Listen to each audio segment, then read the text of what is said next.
بالا خاتون، جنہیں رابعہ بالا خاتون بھی کہا جاتا ہے، سلطنت عثمانیہ کے بانی عثمان اول کی پہلی قانونی زوجہ تھیں۔ وہ شیخ ادیبالی کی بیٹی تھیں، جو ایک معروف صوفی بزرگ اور عثمان کے روحانی مرشد تھے۔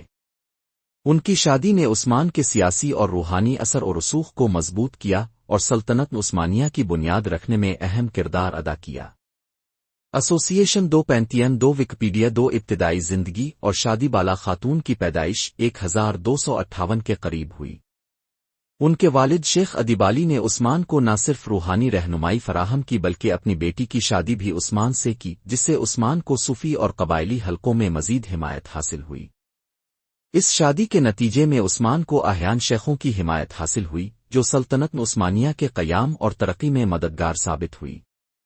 وکیپیڈیا کردار اور وراثت بالا خاتون نے عثمان کے ساتھ مل کر سلطنت کے ابتدائی دور میں اہم کردار ادا کیا۔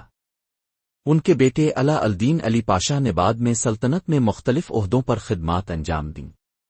بالا خاتون کی وفات جنوری 1324 میں بلیجک میں ہوئی، جہاں وہ اپنے والد کے قریب رہائش پذیر تھیں۔ انہیں اپنے والد کے مزار کے قریب دفن کیا گیا۔ ثقافتی اثرات ترک تاریخی ڈرامہ اوکرولوش عثمان میں بالا خاتون کا کردار اداکارہ ایوزگے تورر نے ادا کیا ہے۔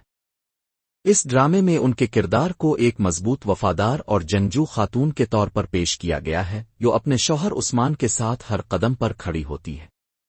بالا خاتون کی زندگی اور ان کا کردار سلطنت عثمانیہ کے قیام میں خواتین کے اہم کردار کی عکاسی کرتا ہے۔